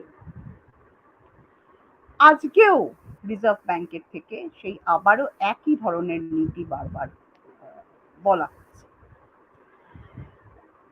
এখানে আরেকটি কথা বিশেষ করে বলার, যে মুদ্রাস্ফীতি নিয়ন্ত্রণ করা, এটা কিন্তু সারা পৃথিবীর সব রকম রাষ্ট্রের কাছেই এটা একটা চিন্তার বিষয়, উদ্বেগের বিষয়। কিন্তু একটি পুঁজিবাদী রাষ্ট্র বা ক্যাপিটালিস্ট স্টেট, তারা যেভাবে এই বিষয়টির বিশ্লেষণ করবে বা তাদের নীতির অভিমুখ যা হবে, একটি গণতান্ত্রিক অভিমুখ, বামপন্থী গণতান্ত্রিক বিকল্প অভিমুখ তো সেদিকে হবে না। ঠিক সেই কারণেই মুদ্রাস্ফীতির সাথে এই আলোচনা আমরা বেকারিও এই আলোচনার সঙ্গে এনেছি। আপনারা খুব ভালোভাবে যদি লক্ষ্য করেন, তাহলে দেখবেন যে মুদ্রাস্ফীতির তথ্য নিয়ে সরকার যতটা সেনজিটিভ, মানে সরকারের প্রত্যেকদিন খবরের কাগজে আপনি ইনফ্লেশন রেট দেখতে পাবেন, কিন্তু আপনি কি বেকারির তথ্যটা সেভাবে পান? আনএমপ্লয়মেন্ট রেট কতটা, আনএমপ্লয়মেন্ট কতটা বাড়লো বা কমলো, এটা তথ্য গোপন করতে সরকারের সব রকম ব্যবস্থা সে গ্রহণ করে। সুতরাং আমরা দেখলাম আমাদের আগের আলোচনা থেকে যে কি করে এই দুটো একেবারে জুড়ে গেছে, কারণ অর্থনীতির যোগান চাহিদার সাথে এগুলো ভীষণভাবে যুক্ত। সেইখানে কেন ইনফ্লেশন, তার তথ্য সবসময় পাওয়া যায়, কিন্তু বেকারির তথ্য পাওয়া যায় না। কত বেকার এই মুহূর্তে? আমি যদি অর্গানাইজড সেক্টর ধরি, সেই অর্গানাইজড সেক্টর সংগঠিত ক্ষেত্রে কত বেকার। একটা সময় ছিল যখন আর্থিক সমীক্ষা এই তথ্য দিত, কিন্তু তারপর এই তথ্য তারা আর দেয় না। এই তথ্য না দেওয়ার ফলে নানান জায়গা থেকে এই তথ্য জোগাড় করতে হয়। এই তথ্য তাদের দিতে হয় না, কারণ যখন অন্য জায়গায় বিশ্ব বাণিজ্য সংস্থা বা আন্তর্জাতিক অর্থ ভান্ডার, IMF, WTO, ওয়ার্ল্ড ব্যাংক, কেউ আনএমপ্লয়মেন্ট তথ্য চাইবে না। তাদের সাথে যখন আলোচনা হবে, তখন কিন্তু ওই রেট অফ ইন্টারেস্ট, ইনফ্লেশন, এইগুলোই তারা দেখবে। এবং একভাবে বলা হয় যে মুদ্রাস্ফীতি দিয়েই কিন্তু জাতীয় উৎপাদনের কথাটা বোঝানো হয়। এইটা পুরোপুরি নয়া উদারীকরণের যে অর্থনীতি যেভাবে রাষ্ট্রকে চালিত করে বা যে সরকার নিয়ন্ত্রণ করে, সেই সরকার এইভাবেই দেখে। এর বিকল্পের মুখে দাঁড়িয়ে মানুষের কথা ভেবে, যে মানুষের সাধারণ মানুষের দিকে তাকিয়ে যে বিকল্প, সেই কথা একমাত্র বামপন্থীরাই ভাবে। সেই কারণেই আমাদের বেকারির তথ্যটা অনেক বেশি দরকার। পশ্চিমবঙ্গের কথা আমি একটু বলবো। অন্যান্য কথা অনেক আলোচনায় এসেছে। নীতি যদি সঠিক না হয়, আমরা দেখছি যে তাহলে তার প্রতিকারটাও হয় না। এখানে যেভাবে নীতি গ্রহণ করা হচ্ছে, ইনফ্লেশন, আনএমপ্লয়মেন্ট, বেকারি বা মুদ্রাস্ফীতি, এর কোনোটাই প্রতিকারের কোনো ব্যবস্থা আমরা এখনো পর্যন্ত দেখিনি। যদি আমরা অতিমারি দেখি, প্যান্ডেমিক দেখি, কোভিড এর আগেই অর্থনীতিতে কিন্তু এই মন্দার দশা এবং আনএমপ্লয়মেন্ট এটা দেখা গিয়েছিল। পশ্চিমবঙ্গের ক্ষেত্রে এই দুটি বিষয়ে কিরকম চেহারা, মুদ্রাস্ফীতির কিরকম চেহারা আর আর আনএমপ্লয়মেন্ট বা বেকারির কিরকম চেহারা, সেটা নিয়ে একটু আলোচনা করছি। এটা আলোচনা করা প্রয়োজন, তার কারণ পশ্চিমবঙ্গের চিত্র কিন্তু সারা দেশের মধ্যে একটু অন্যরকম হয়ে যাচ্ছে। নেলসনের আলোচনা, কমরেড নেলসনের আলোচনার মধ্যে এসেছে পশ্চিমবঙ্গের পরিস্থিতি একটু অন্যরকম হয়ে যাচ্ছে। পশ্চিমবঙ্গের যদি আমি সমস্ত রাজ্যগুলো দেখি, পশ্চিমবঙ্গ ঠিকই সারা দেশের এই নীতির বাইরে নয়। এই নীতির বাইরে বিকল্পের কথা এখানকার যে সরকার আছে, সেই সরকারও বিকল্পের কথা বলে না। এইভাবে যদি দেখা যায় তাহলে একই ফলাফল পশ্চিমবঙ্গে থাকবে, কিন্তু এর মধ্যেও পশ্চিমবঙ্গ ব্যতিক্রম। তার কারণ সমস্ত রাজ্যের মধ্যে যদি আমি সিপিআই ইন্ডেক্স দেখি, যেটা কনজিউমার প্রাইস ইন্ডেক্স, মানে বাংলায় বললে ভোগ্যপণ্যের মূল্য সূচক, মানে কনজিউমাররা যেটা সামনাসামনি থাকে, সেটা দেখলে দেখা যায় পশ্চিমবঙ্গে কিন্তু মধ্যপ্রদেশের সাথে সাথেই 9% বেশি এখন মুদ্রাস্ফীতির হার, এবং মুদ্রাস্ফীতির হার সারা দেশের অন্যান্য রাজ্যের থেকে অনেক বেশি, সব থেকে বেশি। এর কারণটা কি? এটা গত 8 বছরের মধ্যে সর্বোচ্চ সারা দেশের মধ্যে, এবং পশ্চিমবঙ্গে আলাদা করে সবচেয়ে বেশি। এটা দেখাচ্ছে কেন্দ্রীয় পরিসংখ্যান দপ্তরের তথ্যতেই দেখাচ্ছে, এনএসও, ন্যাশনাল স্ট্যাটিস্টিক্যাল অর্গানাইজেশনের স্ট্যাটিস্টিক্সেই দেখাচ্ছে। তো এইটার কারণটা কি? প্রথম কারণ হচ্ছে কেন পশ্চিমবঙ্গে এত বেশি, তার তেলের ওপর কর। এই কথা তো আলোচনায় এসেছে, তেলের ওপরে কর। কিন্তু এইটার কারণ এটাই, পশ্চিমবঙ্গের মানুষ যেগুলো একেবারে বেসিক নেসেসিটিস, মানে খাদ্যপণ্য, একটা সময় স্বয়ং সম্পূর্ণ ছিল, কিন্তু পশ্চিমবঙ্গের মানুষকে এখন বাইরে থেকে অনেক তার নিত্য প্রয়োজনীয় পণ্য কিনতে হয়, বিশেষত খাদ্যদ্রব্য। নির্ভরশীল রাজ্যে পরিণত হয়েছে পশ্চিমবঙ্গ, যেখানে আগে একটা সময় অতীতে অনেকগুলো কৃষি পণ্য উৎপাদনে 1 নম্বর স্থান, 2 নম্বর স্থান, 3 নম্বর স্থান ছিল, সে জায়গা থেকে কৃষি উৎপাদন নামতে নামতে এটা নির্ভরশীল রাজ্যে পরিণত হয়েছে। সুতরাং যোগানের উপর নির্ভর, এই যোগানের উপর নির্ভর হয়ে গেলেই কিন্তু মুদ্রাস্ফীতিটা সামনাসামনি এসে পড়ে। এটার সাথে সাথে আরেকটি বিষয় হয়েছে পশ্চিমবঙ্গে, অতিমারি একভাবে এখানে প্রভাব ফেলেছে বলবো। গ্রাম শহরের ফারাক, যে ইনইকুয়ালিটি বা বৈষম্য, সেটা চূড়ান্ত পর্যায়ে বেড়েছে পশ্চিমবঙ্গে। ইনফ্যাক্ট যে আমার সুরজিৎ মজুমদার যে তথ্য দেখাচ্ছিলেন, সেখানেও কিন্তু এই গ্রাম শহরের ফারাকটা ছিল, বা যখন নেলসন দেখাচ্ছিল তখন ওই গ্রাম শহরের ফারাকটা আমরা দেখেছি পশ্চিমবঙ্গে। গ্রাম শহরের ফারাক কিন্তু মারাত্মক বেড়ে গেছে।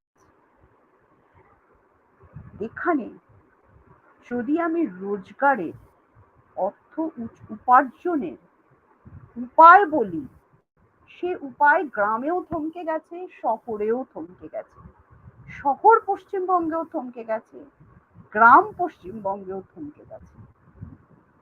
কিভাবে থমকেছে? কারণ এখানে এই যে কৃষি পণ্যের কথা বলছি, এই কৃষি পণ্যের উৎপাদন শ্লথ, এখানে কৃষকের আত্মহত্যা হচ্ছে। তার কারণ কৃষক দাম পাচ্ছে না। জিনিসপত্রের দাম বাড়ছে একটা রকম, কিন্তু দামটা যে দামে মানুষ কিনছে সে দাম বেশি, কিন্তু কৃষক যে দামে বেচছে, কৃষক কিন্তু সেই দাম পাচ্ছে না। তার কারণ কৃষকের খরচটাও, এই চাষের খরচ প্রচুর বেড়েছে, কস্ট অফ কাল্টিভেশন যেটা বলা হয়, এবং যে দামে শহরের মানুষ সেই পণ্য কিনছে, সেই খাদ্যপণ্য কিনছে, সেই দামের চেয়ে অনেক কম দামে কৃষককে বিক্রি করতে হচ্ছে। অর্থাৎ এখানে অনেক বেশি মানুষ মার্কেটিং এর পেশায়, এই বাজারের পেশাটাতে যুক্ত আছেন, এবং এই যোগাযোগের মধ্যে ঠিকই অনেক রিটেল স্টোর আছে যেগুলো কর্পোরেটের সরাসরি নিয়ন্ত্রণে। এখানে গ্রাম শহরের তফাৎটা কিরকম হচ্ছে, 2021 পর্যন্ত আমরা কিন্তু দেখছি যে মুদ্রাস্ফীতির হার গ্রামে, মানে মার্চ 2021 পর্যন্ত, ডিসেম্বর 2020 থেকে মার্চ 2021, এটা কিন্তু অতিমারির সময়। এখানে দেখছিলাম যে গ্রামীণ মুদ্রাস্ফীতির হারটা কম ছিল, শহরের মুদ্রাস্ফীতির হার বেশি ছিল। 2021 ডিসেম্বর মাসের পর থেকে একেবারে পরিস্থিতি, এটাকে ইউ টার্ন বলে। আমি যদি চিত্রটা দেখাতাম, রেখা চিত্রটা একদম ইউ টার্ন হয়ে গেছে। সেখানে শহরের যে গ্রামে মুদ্রাস্ফীতির হার 10% হয়ে গেছে, আর শহরের মুদ্রাস্ফীতির হারটা কিছুটা কমেছে। কিছুটা কমেছে মানে শহরের, গ্রামের তুলনায় কমেছে। অর্থাৎ ডিসেম্বরের 2021 পর থেকে গ্রামে মুদ্রাস্ফীতির হার অত্যন্ত বেড়ে গেছে, শহরে গ্রামের চেয়ে কম হারে বেড়েছে মুদ্রাস্ফীতির হার। জিনিসপত্রের দাম বেড়েছে, আমি বলছি না কমেছে, কিন্তু গ্রাম শহরের ফারাকটা, ইনইকুয়ালিটিটা অনেকটা বেড়ে গেছে এই মুদ্রাস্ফীতির হারে। আবার যদি আমি বেকারির দিকটা দেখি, শহরে বেকারি অনেকটা বেড়েছে গ্রামের থেকে। গ্রামে বেকার বেড়েছে, বেকারির হার এটা বলছি, তার মানে এটা নয় যে বেকারের সংখ্যা কমেছে বা বেকারির সংখ্যা বলছি না, কিন্তু যে হারে গ্রামে বেকারি বেড়েছে তার চেয়ে বেশি হারে শহরে বেকারি বেড়েছে। তাহলে কি আমরা একটা জায়গাতে আসতে পারলাম? আমরা বুঝতে পারছি কি হচ্ছে এখানে। শহরে রোজগার নেই, গ্রামে রোজগার নেই বলে গ্রাম থেকে শহরে কিন্তু এই রাজ্যের শহরে আসছে না। যে পরিযায়ী শ্রমিক যাচ্ছে সে কিন্তু অন্য রাজ্যে চলে যাচ্ছে। 21 সালের একটা ঘটনা ঘটেছে যে যে পরিযায়ী শ্রমিকরা ফিরে এসেছিল পশ্চিমবঙ্গে, নানান বিক্ষিপ্ত সমীক্ষা জানাচ্ছে সেই পরিযায়ী শ্রমিকের একটা বড় অংশ তারা গ্রামে রয়ে গেছে, এবং গ্রামে রয়ে যাওয়ার ফলে বেকারি বেড়ে যাচ্ছে। একটা সামান্য যা হয় এদের ভিটে মাটি সবকিছুর মধ্যে একটা শেয়ারিং হচ্ছে, সবাই মিলে একসাথে আরো বেশি মানুষের চাপ বাড়ছে। এখানে আর্থিক বিপর্যয় বেশি হচ্ছে। শহরের থেকে অন্য জায়গার মানুষ এখানে আগে যারা এসে গেছেন।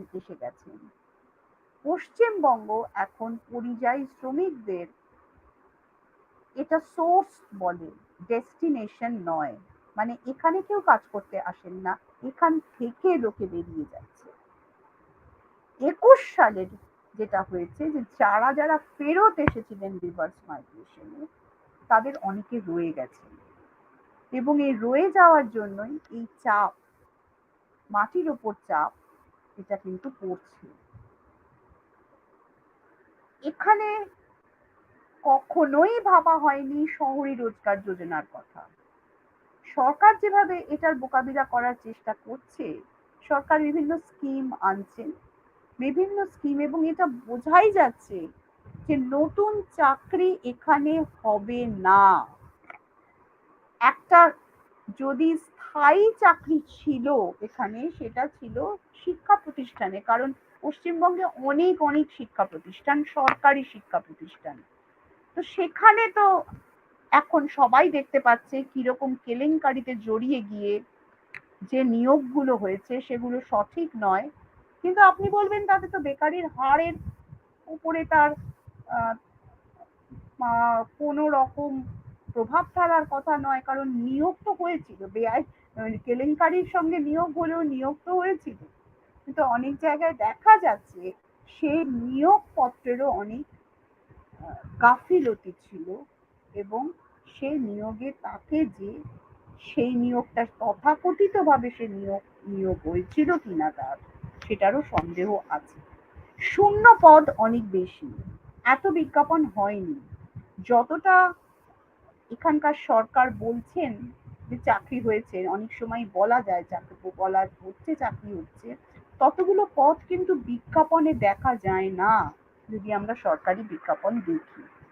শিল্পর কোনো বিনিয়োগ আসেনি, গ্রামে কৃষি উৎপাদন পড়ে গেছে, এবং অকৃষি জনিত যে উৎপাদন, দুটো জায়গায় পশ্চিমবঙ্গ আরো কৃষি পণ্য ছাড়াও 1 নম্বরে ছিল।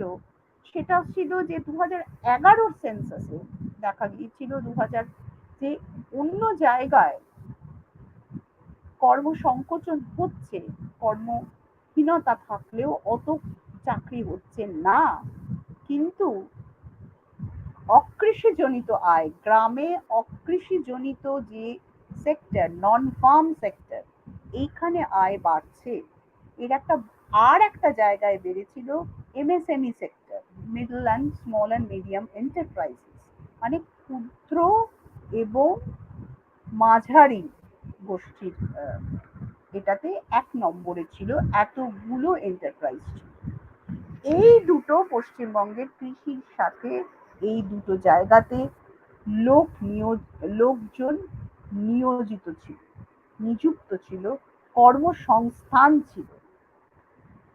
কিন্তু এই দুটোতেও কিন্তু পড়তির দিকে, যেটা একটু আগেও বোঝা গেল যে যেটাকে আমরা ইনফর্মাল সেক্টর বলি, সেই ইনফর্মাল সেক্টর, বিধির বাইরে যে সেক্টর, অসংগঠিত শুধু নয়, বিধি বহির্ভূত যে সেক্টর, বাইরে যে সেক্টরটা আছে, যে ক্ষেত্রতে কাজ হয়, সেইখানে কাজ কমেছে।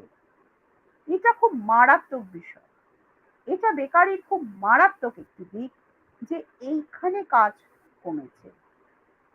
এখন তথাকথিত কাজ বলে কিছু হবে এটা এখানকার ছেলেমেয়েরা ভাবে না।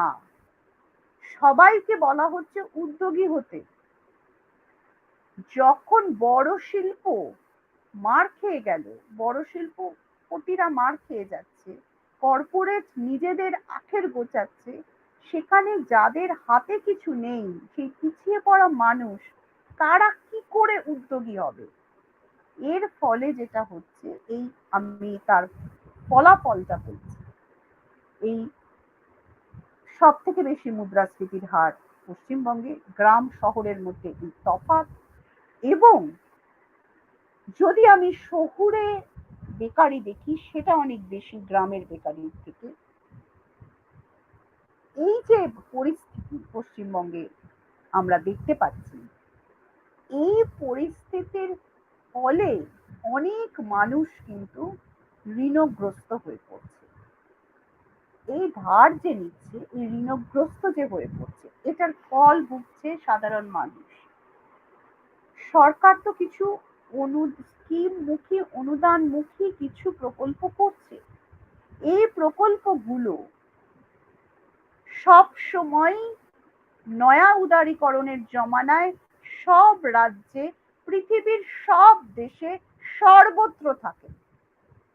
এই অনুদান প্রকল্পগুলো পাশাপাশি চলে, কিন্তু এর সাথে মূল শিল্পনীতি, মূল কৃষি নীতি একটি রাজ্যের থাকে। এই রাজ্যে এ ধরনের কোনো নীতি আজ অবধি ঘোষিত হয়নি। এই রাজ্যের এই নীতিগুলো নেই, মানে খাতায় কলমে নেই। কোথায় শিল্প হবে এবং কৃষিতে কি কি নীতি নেওয়া হবে, কোথায় সেচ ব্যবস্থা কোথায় হবে, কিভাবে কৃষকের খরচের দিকে মদদ দেওয়া হবে, এরকম কিছু নেই। এইরকম কোনো পরিকল্পনার সঙ্গে গৃহীত কোনো পরিকল্পনা, কোনো নীতি নেই। কাজে এইরকম একটা জায়গায় এই ঋণগ্রস্ত পশ্চিমবঙ্গের মানুষ, বিশেষত গ্রামের মানুষ এবং শহরের মানুষ, নির্ভরশীল হয়ে পড়ছে ক্ষুদ্র ঋণ সংস্থা গুলির কাছে। আবারও ফিরে যাচ্ছে সেই যারা পুরনো, যারা মানি লেন্ডার ছিল, তাদের কাছে ফিরে যাচ্ছে, তেজারতি কারবারিদের কাছে ফিরে যাচ্ছে, এবং তারা নতুন করে, এটা একটা শোষণ শুরু হয়েছে গ্রাম শহরের মানুষের উপর, গরিব মানুষের উপর। তারা যারা কাজ হারাচ্ছে, যারা কোনো তাদের প্রয়োজনীয় পণ্য কিনতে অসমর্থ হচ্ছে এই মুদ্রাস্ফীতি এবং বেকারির সাঁড়াশি আক্রমণের ফলে, তারা কিন্তু ঋণগ্রস্ত হয়ে পড়ছে। সুতরাং যে ফলাফল আমরা দেখছি সারা দেশের মধ্যে, তার বাইরে নয়, কিন্তু আরো বাড়তি একটু আক্রমণ আমাদের রাজ্যের মানুষের উপর পড়ছে। কতটা ঋণগ্রস্ত মানুষ এটা এখনো জানা যাচ্ছে না, কারণ নথিভুক্ত ঋণ তো তারা সেভাবে নিচ্ছেন না। তারা কিভাবে ঋণের জালে জড়িয়ে পড়ছেন, একটা জায়গা থেকে টাকা নিচ্ছেন, আরেক জায়গার ধার মেটানোর জন্য উদ্যোগী হবেন বলে ভাবছেন, একবার ভাবছেন চাষের খরচ এইভাবে মেটাবেন। এবার শহরে তারা ভাবছে এইভাবে যদি মাসটা চালানো যায়, দিন আনি দিন খাই করে, এইভাবে যদি ঋণ নেওয়া যায়, একটা কথা বলে ঋণ নেয় তো অন্য কাজ করতে বাধ্য হয়, ঋণটা শোধ দিতে পারে না, আবার ঋণ নিচ্ছে ঋণ শোধ দেওয়ার জন্য। আর এখানে মুনাফা লুটছে এই ঋণদাতা সংস্থাগুলো, যেগুলো কিন্তু আবারও কর্পোরেটের সাথে যুক্ত। সুতরাং এই ব্যবস্থাকে জিইয়ে রাখার জন্য আপ্রাণ চেষ্টা চলছে কর্পোরেট পুঁজিবাদের কাছ থেকে, সারা দেশেও এবং আমাদের রাজ্যেও। সারা দেশে যা হচ্ছে আমাদের রাজ্যতে তার ব্যতিক্রম নয়। আমাদের রাজ্যে বাড়তি যেগুলো হচ্ছে সেগুলো বলার প্রয়োজন আছে। প্রতিটি রাজ্যেই বাড়তি কিছু ঘটে, শুধুমাত্র যেখানে বামপন্থী সরকার আছে কেরালায়, সেখানে অন্য রকম করে রাষ্ট্র পরিচালনার নীতি গ্রহণ করা যায়, সেটা বিকল্প নীতির কথা বলা যায়। কিন্তু প্রতিটি রাষ্ট্রই তার নিজস্বভাবে এই মুনাফা করার জায়গাটা ছেড়ে না দিলে এই রাষ্ট্রকে বজায় রাখার জন্য বা এদের পেছনে মদতদাতার লোক কমে যায়। সুতরাং এদের ক্ষমতায় থাকার জন্যই এরা এই মুনাফা করাকে তারা প্রশ্রয় দেয়। মুনাফাকে প্রশ্রয় দেওয়ার জন্য, কর্পোরেট মুনাফাকে প্রশ্রয় দেওয়ার জন্যই দেশ যে নীতি গ্রহণ করছে, আমাদের রাজ্যেও ঠিক একই রকম নীতি গ্রহণ করছে এখানকার সরকার। মহিলা পুরুষের যে তারতম্যটা পাওয়া যাচ্ছে সেটা মারাত্মক। মহিলা যারা এলেন এখানে ফিরে পরিযায়ী শ্রমিক হয়ে, তারা কিন্তু কখনোই ফিরে যেতে চাইলেন না, এবং তারা যেহেতু ফিরে যেতে চাইলেন না, তারা এখানে যখন আছেন তারা কাজ করছেন না এরকমটা নয়। কাজ যে কেউ করছে না এখানে তা কিন্তু নয়। তারা যেভাবে যে কাজ করছেন সেটা আনপেড এবং আন্ডারপেড লেবার বলে। মানে অনেক সময় বিনা পরিশ্রমে কাজ করছেন শুধুমাত্র খাবারের আশায়, আর কম মজুরিতে কাজ করছেন। কম মজুরিতে বেশি কাজ করার শ্রমজীবী মানুষ এখানে অনেক। এরকম একটা পরিস্থিতিতে অর্থনীতিকে ঠেলে দেওয়া হচ্ছে, ঠেলে দেওয়া হলো এবং ঠেলে দেওয়া হচ্ছে। পশ্চিমবঙ্গে এই পরিস্থিতি আরো নতুন করে কতগুলো প্রশ্নের সামনে ফেলে দিয়েছে। সুতরাং এখানে মানুষকে যদি বিকল্পের পথ দেখাতে হয়, তাহলে সাধারণ মানুষের উপকারে আসবে একমাত্র বাম গণতান্ত্রিক বিকল্পের পথ। সেই বিকল্প নীতি এরকম নিতে হবে যেখানে সাঁড়াশি আক্রমণটা সামলানো সম্ভব হবে, সেখানে চাহিদা যোগান দুদিকেই মোকাবিলা করে এই পথ বার করতেই হবে, এবং এই বিকল্পের দিকে আমাদের আসতেই হবে, নতুন কথা ভাবতেই হবে, নতুন নীতির দিকে নিয়ে যেতেই হবে। এখন তো দেওয়ালে পিঠ থেকে গেছে, এছাড়া আর কোনো বিকল্প। আলোচনায় আজকে এই কথাই বেরিয়ে চলে এলো সকলের আলোচনার মধ্য দিয়ে, যে মুদ্রাস্ফীতির নিয়ন্ত্রণ করা এবং বেকারির হারকে কমানো, কর্মসংস্থান করতে গেলে যে নীতি চলছে সেই নীতি অবিলম্বে বদল চাই। সেই নীতির অবিলম্বে এই বদল করতে হবে। এই নীতির বদল ছাড়া এইখান থেকে, এই গর্ত থেকে আমাদের বেরোনোর আর কোনো উপায় নেই। ধন্যবাদ। আমার বলা শেষ হল। ধন্যবাদ ম্যাম। এক অর্থে এটা মানে খুবই প্রয়োজনীয় কথা যে অর্থনৈতিক নীতিহীনতাও একরকম একটা রাজনৈতিক অভিমুখ দেয়। আমরা অধ্যাপক মজুমদারের আলোচনা এবং নেলসনের আলোচনার মধ্যে থেকে যেটা দেখছিলাম যে একদিক থেকে এই রাজনৈতিক পরিসরে যে অর্থনৈতিক নীতিগুলি নেওয়া হচ্ছে তার একটা শ্রেণী অভিমুখ রয়েছে যা বৈষম্য বাড়াতেও সাহায্য করছে, এবং অন্যদিক থেকে নেলসন একটা খুবই জরুরি কথা আমাদেরকে মনে করিয়ে দিয়েছে যে বেকারত্ব এক অর্থে শ্রমজীবী মানুষকে ডিসিপ্লিন করা বা শাসন এবং শোষণ করার একটা পদ্ধতিও।